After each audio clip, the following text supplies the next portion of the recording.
be prudent for us to begin. Quickly, I just want to welcome everyone. It sounds like we might have a couple more people on the steps making their way upstairs. But thank you everyone for coming. Mike and Amanda at the end of the presentation will gladly accept questions. If you can kind of let me know what your questions are. If you could sign in for me, ladies, please, right at that table. There is also a project information sheet and an area for you to take notes on the back if you'd like. So Mike and Amanda, you might want to give a little bit further instruction on how to accept questions. I know at previous resiliency meetings that we've done sort of a hybrid approach with folks in public and also on Zoom. You have had them write down the questions and bring them up to me, but maybe you can speak more to that. Anyway, thank you all for coming.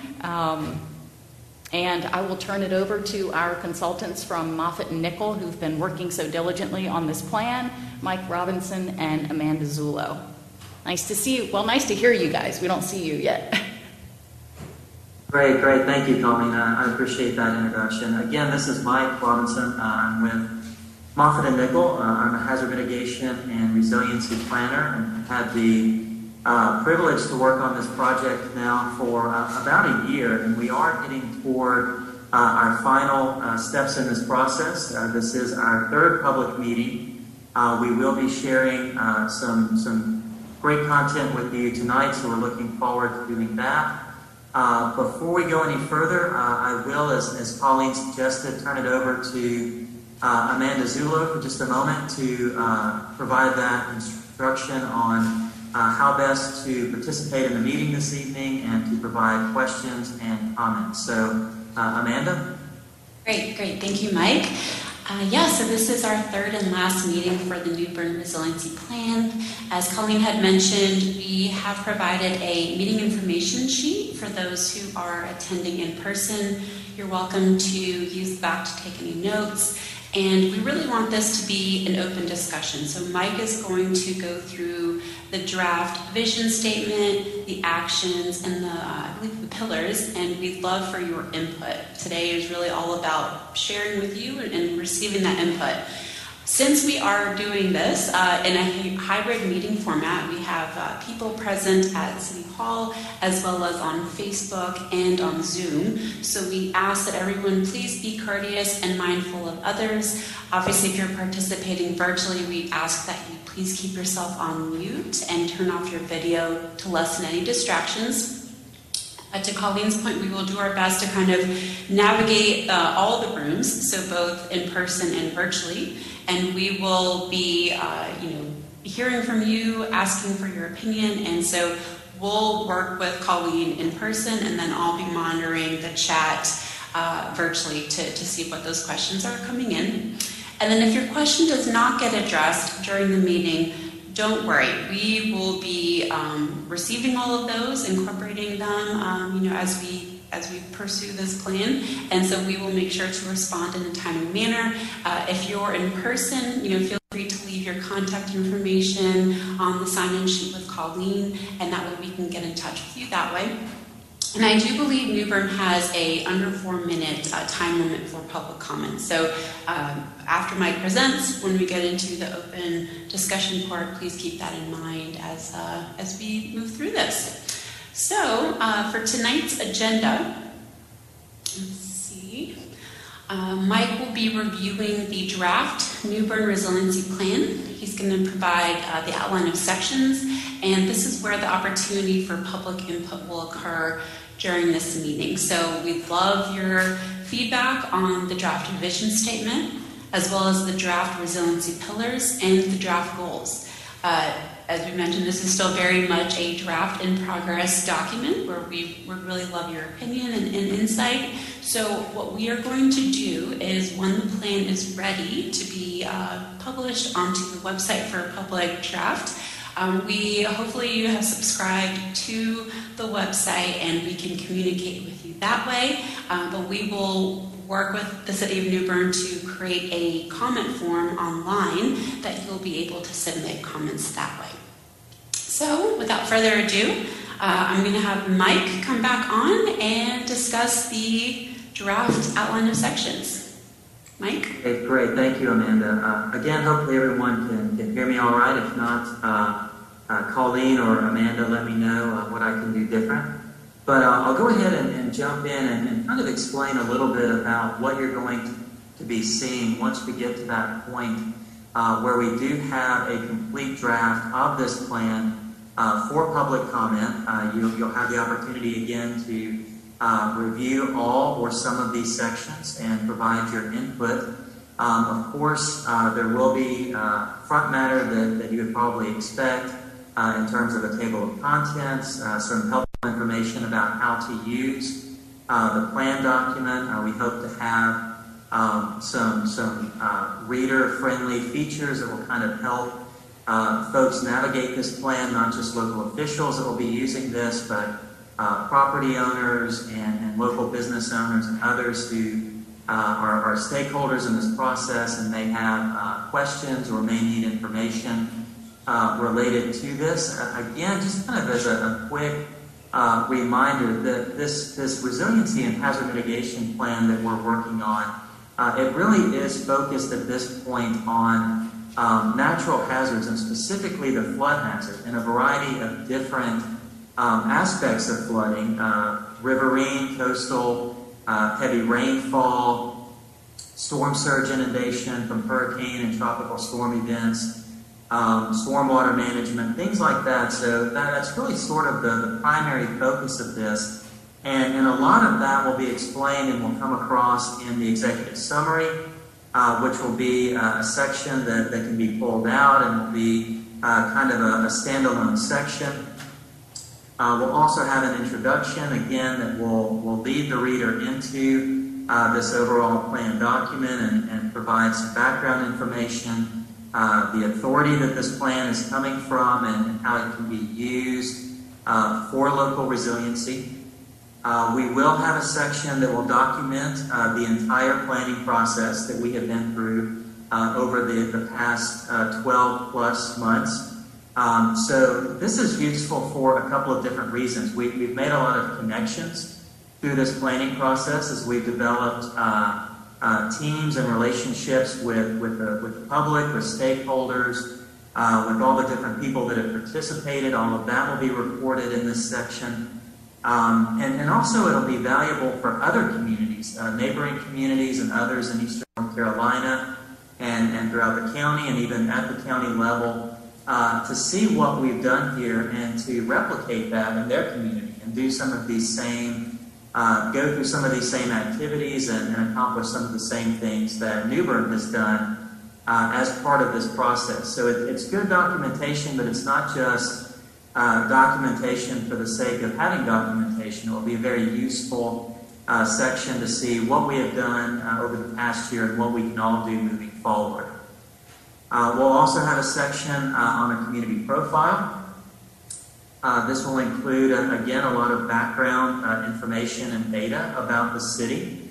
And it will also include information about the city's history and heritage, cultural resources, as we get into a later discussion about historic preservation and cultural heritage. We'll also have a detailed capability assessment where we conducted what we call a literature review, where we went out and looked at the city's existing plans, policies, processes, ordinances, all those types of things, to look at what is already in place that can support flood hazard mitigation, where there are opportunities for updates and enhancements and all that type of thing, again, moving forward and thinking about the future.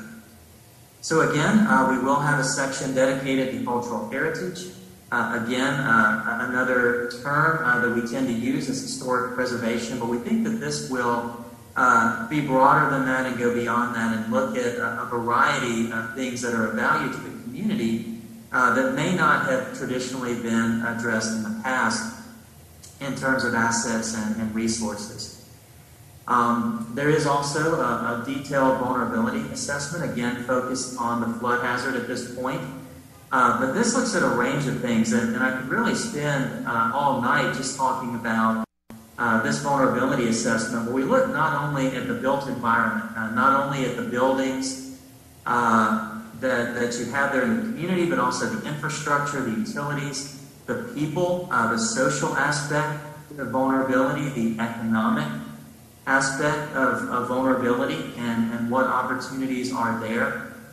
Really, the vulnerability assessment is trying to identify those, just as the name implies, those vulnerabilities, those weaknesses, those opportunities where we may be looking at mitigation solutions or resilience solutions. And all of that then leads into this resilience strategy section.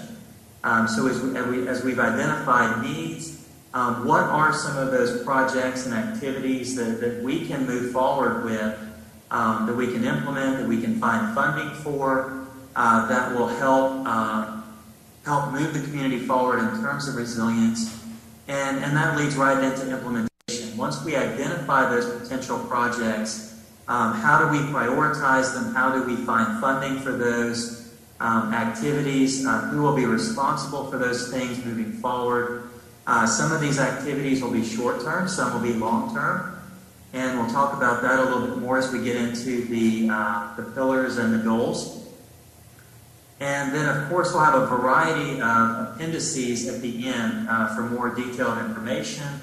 If you want to dig into some of the details or the background data, that will be available. And again, as I said earlier, you will have the opportunity to review all of this or just parts of this. If you're really just interested in the vulnerability assessment, you'll be able to download and review that, I think, as a separate PDF. Or if you're more interested in historic preservation or the planning process itself, you don't have to review the entire thing, maybe just what you're most interested in, maybe what applies to you most, or where you think you might have the best comments and something meaningful to offer to the process. Amanda, if you could go to the next slide.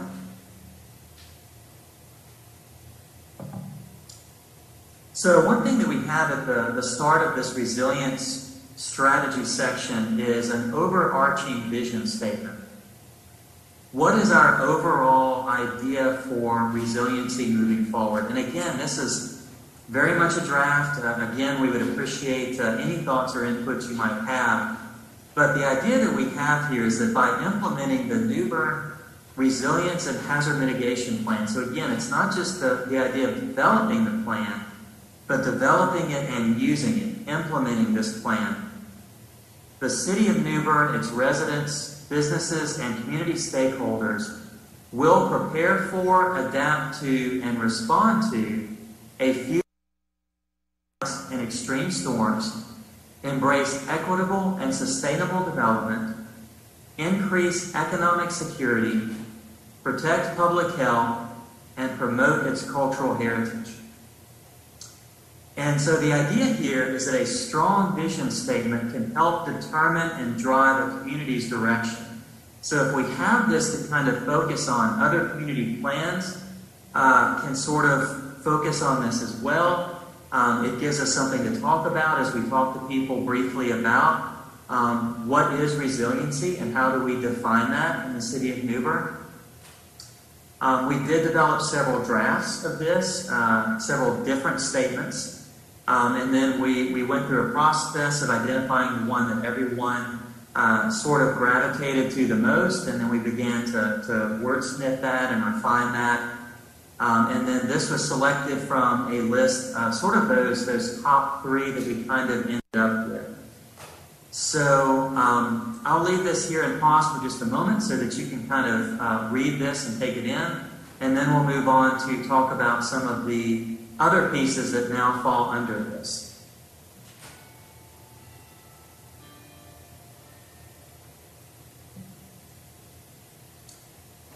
So looking at this next slide, the next thing that we wanted to do after identifying this vision statement is to identify a series of what we call resiliency pillars. Some communities may call these core tenets. The idea is, what is the foundation of this resiliency plan? What are the 5, or in this case 6, sort of categories of the community that we want to kind of break things down into to make this plan manageable, to organize our thoughts, to organize our goals and our project ideas. And so the 6 resiliency pillars that we've come up with are health and safety, housing, the economy, infrastructure, natural resources, and cultural heritage. And one of the ideas behind the way that we developed these pillars, earlier on in the process, we did have a couple of public participation surveys that went out.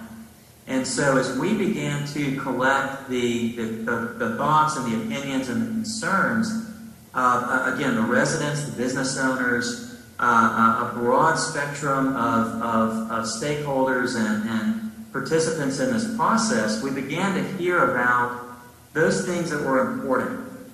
And as we worked on this as a planning team, as we brought our teaming partners into this, and we began to talk about all these things that were important, we were able to begin putting them under certain headings, grouping them together, and even prioritizing them in a way, again, based on that public input and feedback and where we kind of were hearing those comments. So again, this very much reflects what we've been hearing from you, from the public and from the other stakeholders in the process. And again, these are broad categories. They're used to define and categorize the goals and objectives, again, as they relate to community resilience, and again, kind of specifically for now to dealing with flooding, with the flood hazard.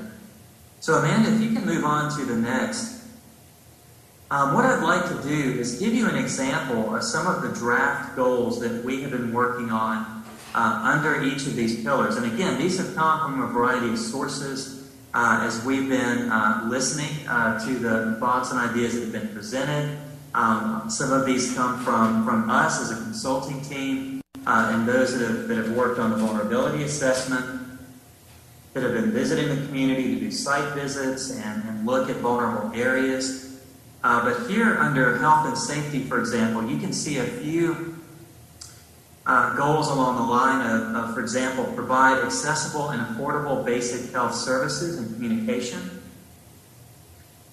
ensure easy access to fresh and healthy foods, and increase construction of connected and equitable pedestrian sidewalks, trails, greenways, and bike paths for exercise and access. And as we continue to finalize these and wordsmith them and get the wording just right, and as we break these down into objectives and actions, we'll better define these for the draft that you see. How do we define easy access? How does this increase pedestrian sidewalks, for example, and trails and greenways help with flood risk reduction? All of that will be explained more in the draft plan as you see some of those details. But these are some of the ideas that we're moving toward in terms of health and safety. On the next slide, I think we'll see a few examples here of what we have under housing currently. For example, educate citizens of best practices related to finances in terms of home ownership. Educating citizens on best practices related to home ownership. These are things that as we talk about resiliency, I would kind of take a step back here and talk about in terms of everyone's role. The Federal Emergency Management Agency has a role to play in disaster preparedness, mitigation, response, and recovery. The state of North Carolina has a role in that. The county, the city, and all individual homeowners and property owners, business owners. There are different levels of responsibility that we can all take so that the community can be prepared and resilient and less dependent on support from various sources following a disaster event. So some of this kind of leans toward maybe personal finances or things of that nature that help us be resilient, really from the individual level all the way up through all these different levels of government. Another example, partner with developers to create sustainable PUDs, preserving open spaces for flood control and limiting impervious surfaces. So a little bit more technical there, a little bit of an example there. And then on the next slide, in looking at the economy, advancing racial equity, building business resilience, providing training, educational opportunities for job skills and trades, and providing a path to careers through internships and apprenticeships, advancing small business startups throughout the community. Next slide. Looking at infrastructure, ensuring daily peak capacities and operating reserve capacities are available and ensure redundancy in operating systems. Ensuring reliability through financial stability, design, testing, maintenance, and repairs. Creating an inventory of all sidewalks and roads and comparing that for equitable access to well-maintained sidewalks and roadways.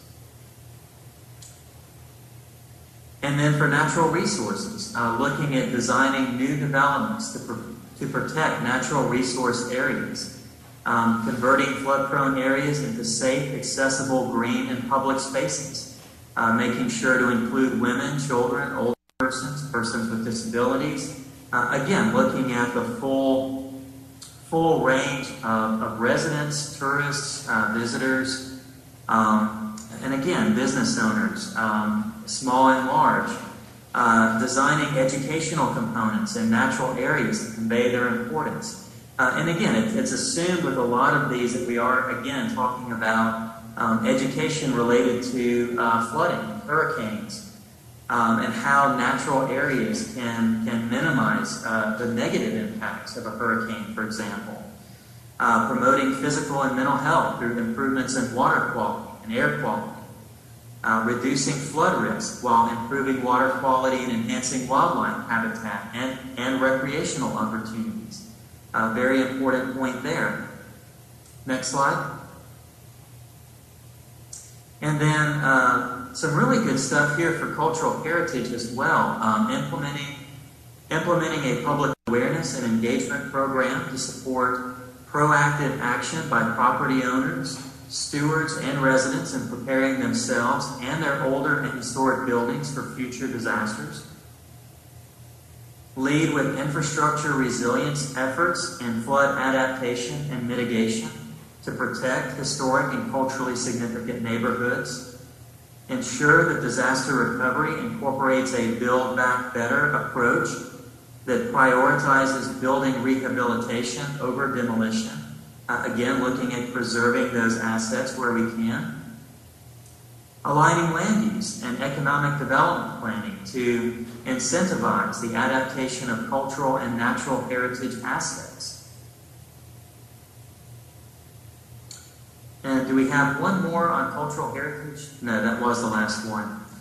So again, I mean, that's to give you a little bit of an idea into the direction that some of these things are going in. And as you were looking at those slides and looking at those draft goals, you would have seen a lot of keywords and themes sort of repeated in that as we look at some of those things that are of importance for the community. So we're going to open this up in just a second for some reactions from you. Again, I'll kind of go ahead and before we get to that, talk about the next steps for the plan. Again, one thing that we do have coming up very soon is to present this draft plan to you. So the way that this steps out, once we get everything together, the city will be reviewing that cover to cover, line by line, word for word. And then once the city has had an opportunity to fully review that, provided us with comments, we've addressed those comments, and we have the version that we're ready to present to the public, we will open a public open comment period That will be advertised and promoted to on the website. We will advertise at that point the exact window. We think it will probably be about a 30-day window. We'll provide instructions on how you can provide comments, and I'll go ahead and say at this point they can be high-level comments and impressions, or they can be very detailed. If you see a detail in the plan that you would challenge, or if you have some information that you would like to provide to expand a point, we'd be happy to see anything from a high-level comment to a very detailed comment that you might have. And then we will take all of that and incorporate it one way or another into the final resiliency plan. We know that we can't always address everyone's comments. Sometimes maybe two comments might not be along the same path, but we can definitely acknowledge all of the comments that we received. We can talk about them and discuss how best to include them and document that we received them and that sort of thing as we go forward. So at this point, I will go ahead and pause there and let Amanda sort of walk us through and facilitate questions that maybe have come in or that may be there in the room. So Amanda? Sure, great, thanks Mike. And for the sake of the conversation, I'll be happy to maybe start at the draft vision statement slide, and we can open it up for comments, and then we can move through each of the slides that Mike had presented. So on that note, Colleen, I wanted to see if there are any comments or questions coming in from those in the room, perhaps on the, I guess we can maybe do the outline of sections first, if there's any comments or questions on that. Nobody here in New Bern, in the courtroom at least. I'm also looking quickly at the Facebook feed. I don't see any questions there either. And in the chat, we don't have any questions there either. So it might take folks, as we've experienced in the past, sometimes to get their points across and created. Sometimes it takes a while for those questions to show up. But as Amanda was saying, we can advance to any slide that maybe you wanted more information on or had some additional questions about. And this won't be your only opportunity to comment. If you think of something in the next several minutes, just raise your hand and let us know. And as they mentioned as well, I will put this draft plan on our website, and we will create an online form.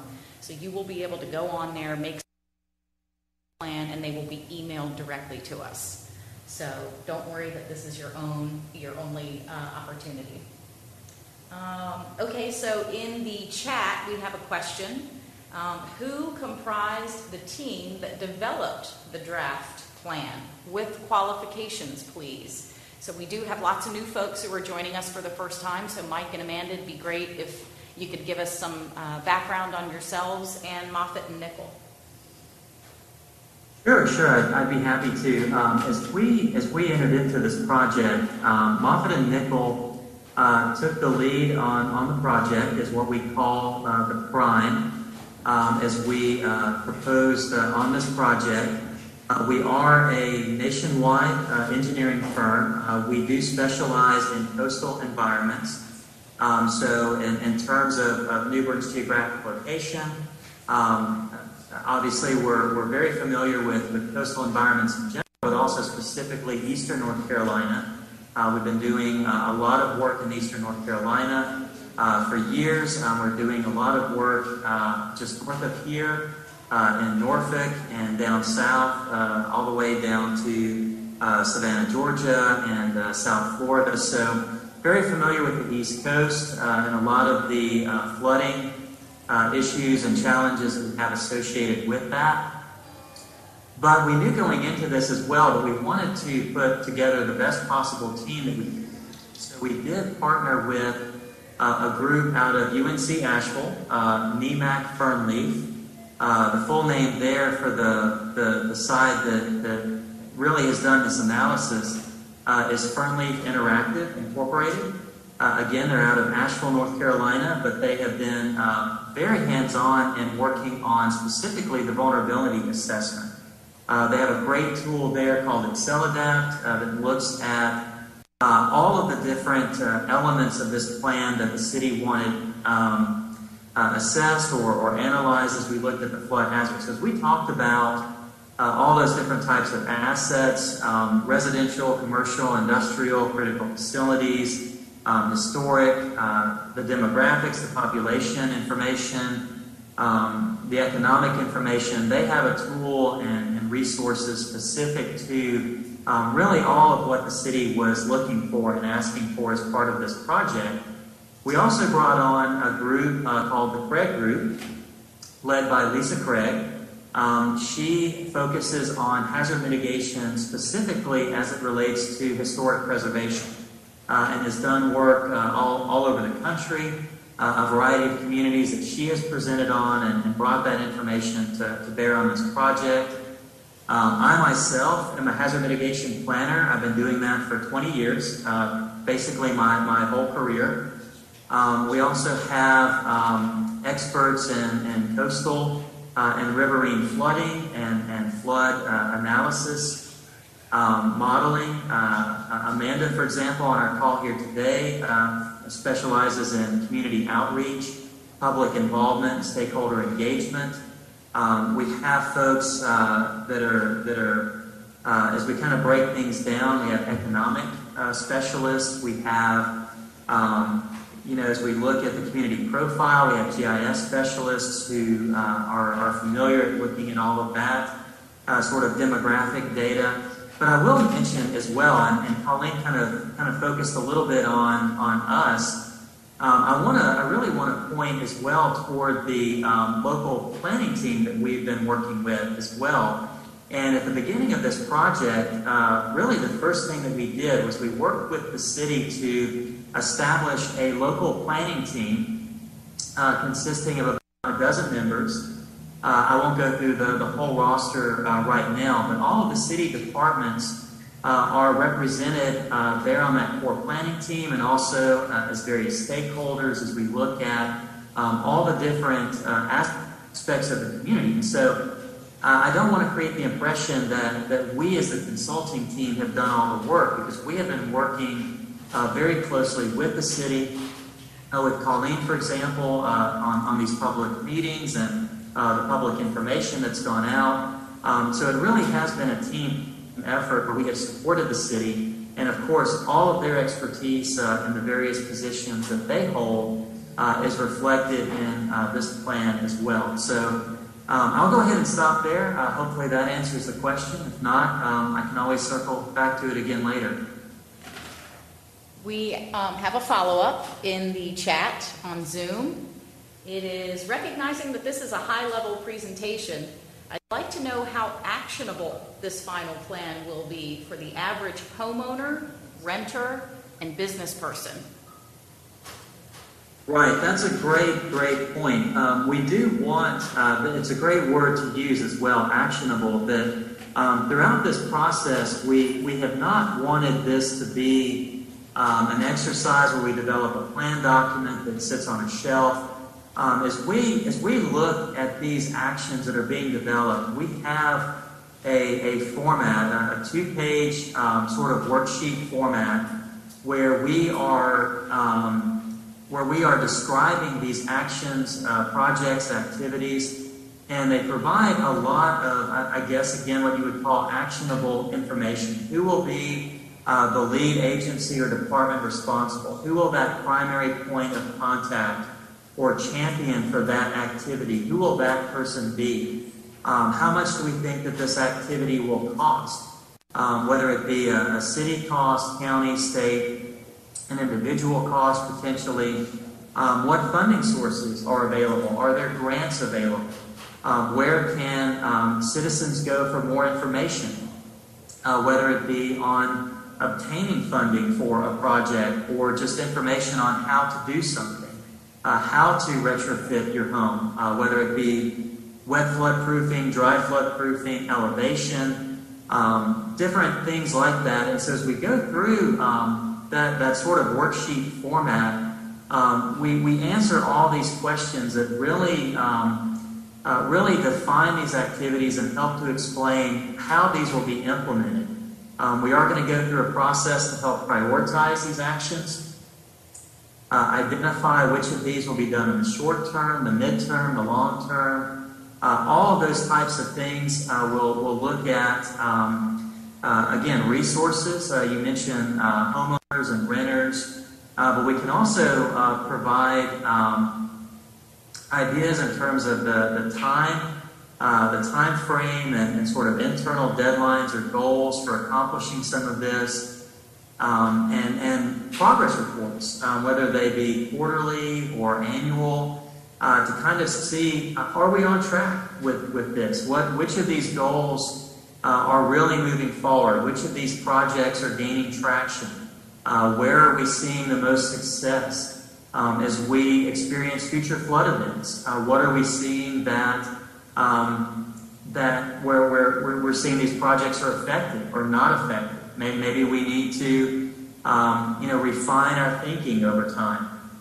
And so that'll all be built into, for example, this implementation section that we have on how this plan remains a living document moving forward. So, and again, I think you'll see some specific examples once you see the overall plan. But for now, hopefully that's a good answer for tonight. That was great, Mike. Thank you very much. We also have a question from here at City Hall. What has been your rate of implementation on past projects? That's a great question. So I guess I can answer that a couple of different ways. One, I mean, if we're just talking about hazard mitigation planning in general, I will be honest and say that as we've been working as a nation on hazard mitigation plans really for the past, I would say 20 years, since the Disaster Mitigation Act of 2000, one of the biggest challenges has been implementation. And as we've looked at that, not just speaking as Moffitt and Nickel, but just as a practitioners, we've been looking at that. We've been looking at what are the challenges, what are the hindrances to implementing these projects, what is holding us back as communities, and one of those challenges is funding. And so one thing that we are closely monitoring, there's a new FEMA grant program called BRIC, and this is just one example of many, but it stands for Building Resilient Infrastructure in Communities. And last year, FEMA made $500 million available through this BRIC program for resiliency projects. This year, they're making $1 billion available for resiliency projects, and that's nationwide. It's competitive. There are lots of eligibility requirements, but my point is that FEMA and the states and others are seeing that successful implementation obviously needs funding. And so as we look at that, and as we look at the actions that we're proposing, we're trying to match those actions up with appropriate funding sources so that we can see more success in actually implementing the projects that are defined. Because I'll be honest, I mean, we've seen over the years a lot of great ideas, a lot of projects proposed, not just with New Bern or North Carolina, but again, nationwide, that aren't realized because of maybe a lack of funding, a lack of technical support, a lack of maybe an engineering study is needed. And so seeing that more and more grant programs are becoming available. And again, FEMA is just one example. We're looking at a wide range of federal agencies and also state divisions and departments that are making funding available for flood resiliency. And so keeping an eye on that and applying that toward what we're trying to do here, hopefully we'll see more funds coming in and more success in terms of actually implementing these projects. In terms of percentage, I honestly couldn't tell you how many projects I've drafted or proposed over the years that have actually been implemented. And a lot of it too is kind of looking at, they haven't been implemented yet, but some of them were long-term. So if you can't get to them in the first 5 years of your mitigation plan. Maybe that's something that you'll work on during that second cycle or even third cycle as the community kind of moves forward and works through all of that. Thanks a lot, Mike. We have another comment in the chat.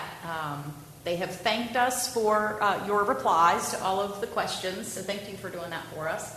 I encourage that the execution of some of these elements will be simple. So I think, speaking to the spectrum of what, the renter can do, the homeowner can do, the business person can do, and, local government as well.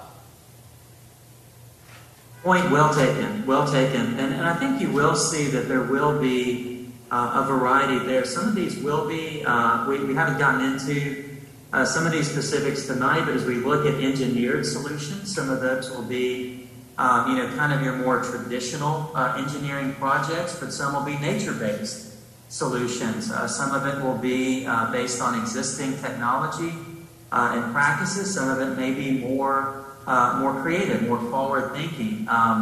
So you will see some technical elements in this, but to your point, I think you'll also see, something for everyone in terms of what anyone can do to help prepare and develop a personal emergency preparedness plan, or again, look at flood-proofing a business or home.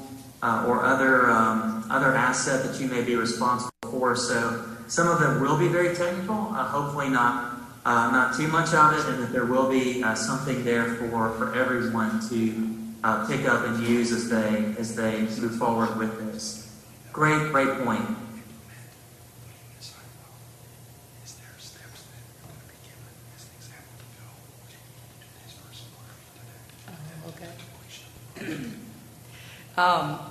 One of the attendees in City Hall was just further explaining their question to me, so I apologize for the whispering, but I wanted to make sure I understood. As far as implementation, are those elements going to be addressed via steps? And what he means by that is, are you going to publish an order to that implementation? A recommendation that you do this first, and do this second, and then do this third? Will that be part of the final plan? Sure, great question. I understand exactly. One method or technique that we're using as part of this project is called the stapling method. It's an acronym, STAPLEE. It stands for social, technical, administrative, political, legal, economic, and environmental. And so one thing that we're going to be doing, and this is actually something that's coming up here in a few weeks, we're actually going to be conducting a workshop with city officials to walk through this process to, for lack of a better word, to score the actions and activities that we come up with to help us prioritize those. And so when you look at each one of those categories, social, for example, we'll have a set of questions that we will answer. Most of them are yes or no questions. But as we go through those questions, we can then assign a score for each of those categories: social, technical, administrative, and so forth. And then we can look at the overall score for all 7 of those criteria. And once we've kind of scored that, and some of these may be weighted, we can look at which ones the community wants to prioritize, maybe social and environmental over legal, for example. We'll kind of iron out some of the math in the equation. But the idea is that once we score them all and kind of understand their merit from all 7 of those different criteria, we'll be able to rank them different ways. What are the top 3 projects in terms of social benefits? What are the top 3 projects overall? What are the top 10 projects overall? What were the bottom 3 projects overall? And then once we kind of see how they rank and how they order, then we can begin to say, okay, it looks like these scored the highest for these reasons, and we agree with that scoring, or we adjust, to compensate for reality maybe in some places. But once we decide these appear to be kind of a first priority or a high priority. We can also look at, what can we do in the short term? What can we do to gain momentum sooner rather than later so that we see some action taking place, we see some benefits coming through, and then we can look at, okay, so these were our top 3 for short-term implementation. Maybe these, they scored very highly, but, these are some that, maybe it's going to take a few years to get the funding lined up for that.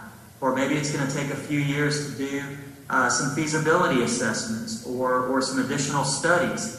And so we can kind of look at how they all sort of rank out. But in doing that, we have something that we can kind of fall back on for, exactly as you asked, why would you decide to do this project before these others? And so this will give us some reasoning behind what that looks like and why the community may move forward with Project A instead of Project B, and there would be reasons behind that.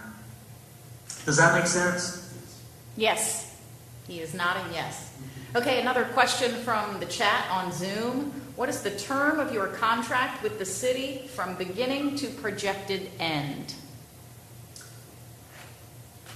That's a contracting question. I would almost have to go back and look at the paperwork, but it's coming up soon. We were contracted, so one reason I hesitate to say that, regardless of what is on paper, and Don, don't y'all get me in trouble with this. We're not gonna finish this project and say, okay, we're done now. Talk to you later. We're gonna stay involved in this as long as we need to, as the plan is finalized, or as we go through the draft stages and get comments and finalize it. I really would have to look at what is actually in the contract, but I want to say it was somewhere around the August-September timeframe. But even though that's fast approaching, again, we're not in a hurry to leave, so we'll, I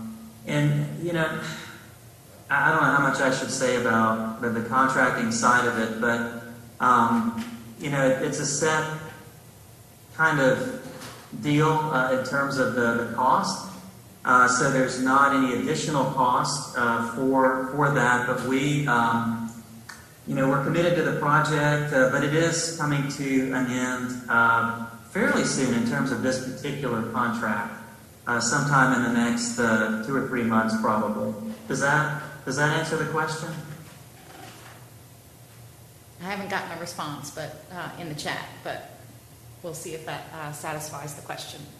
And then I'll say also, another way to answer it, I guess, it's a little more relative. This was originally intended to be a 12-month planning process. So that's part of the language that you would see in the contract, was that we were really focusing on a 12-month time period. But I will make the point that with COVID-19, we did have to pivot and adjust a little bit as we move forward, especially with meetings, public meetings. We had to do things a little bit differently that may have taken a little longer. And so, there are some reasons there why the original schedule was adjusted just a little bit because of the restrictions and travel restrictions and just a variety of different things over the past year or so. So I would add that as well, just in terms of the background on that. Okay, my follow-up to that has come through. My concern is that there will be a plan as the deliverable, but not simple enough to implement. Sure, and I guess I don't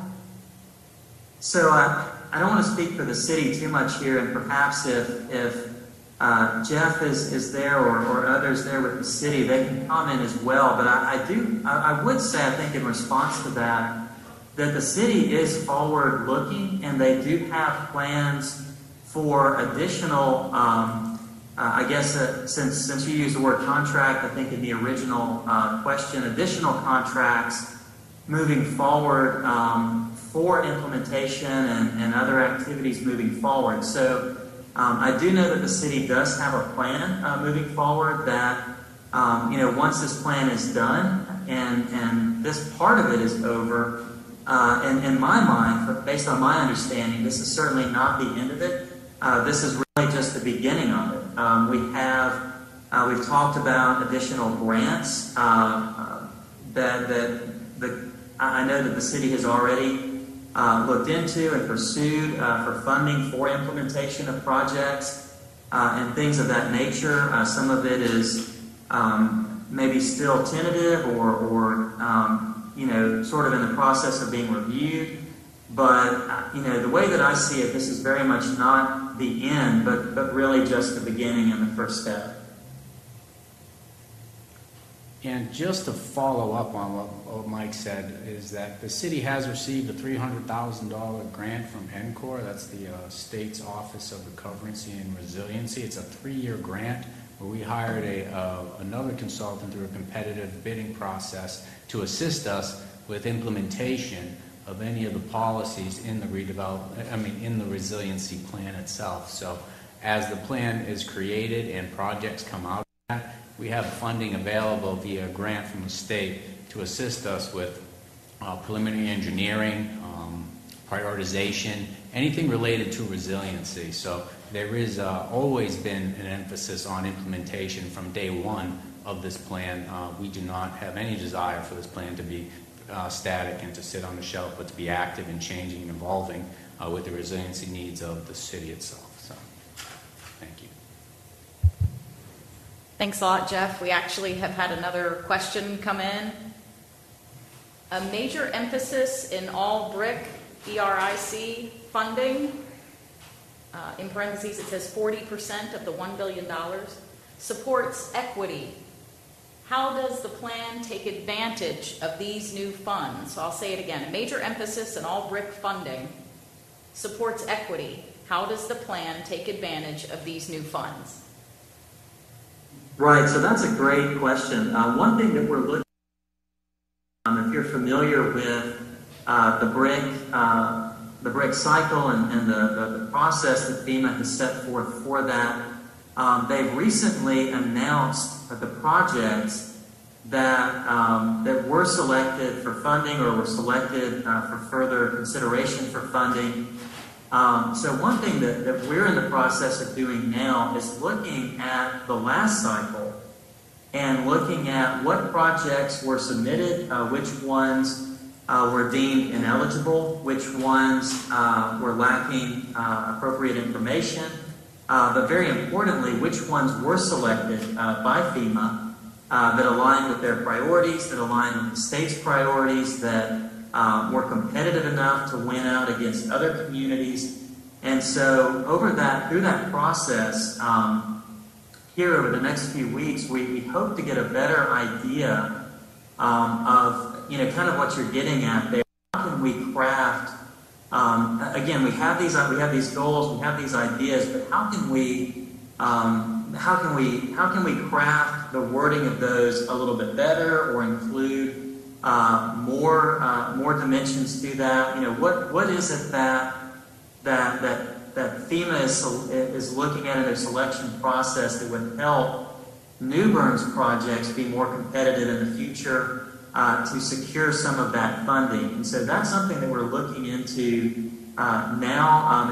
As we roll through the goals, there were a number that touch on equity. Do we fully understand what that means? I think that we're all still learning. I think that we're still learning as a nation. I think that FEMA is still defining that, and other federal and state agencies are still sort of defining that, especially in terms of eligibility and project criteria, and how do we put that into a benefit cost analysis. But those are all things that we're looking at now and in the future to align with that program and others to, again, the goal is to implement these ideas. And so we'll be looking at that and looking at the language and how can we tweak things and improve things as we move forward toward the final, so that those projects do support that and can obtain hopefully some of that funding. Okay, I don't see any additional questions on the Facebook feed, nor in the chat. And anybody else in the courtroom? Nope.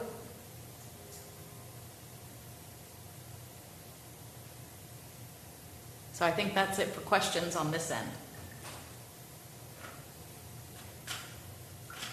Great, thank you, Colleen. Amanda, if you want to go to, I guess, our closing slide, we'll just close with a few final comments. I think we've already run through this, so I think we may be there on slide 14, our final slide. Again, I do want to thank you for your participation. I know that we've had, again, a lot of challenges over the past year with, with COVID and some of the limitations there. But I also want to say that public participation on this project over the last 10 or 12 months has really been outstanding, especially given the circumstances. We have had a lot of participation on Zoom and Facebook and even there in person as we've been able to do that. So I thank you for your participation, your input. Again, this is not the last you'll be hearing of this. But thank you, and I hope that everyone has a wonderful evening, and we will be in touch soon. Thank you. Thank you, Mike. Thank you, Amanda. Everybody who came to City Hall and joined us on Facebook, thanks so much for being part of the conversation. I'll end the meeting now. Good night, and everyone have a safe travel home.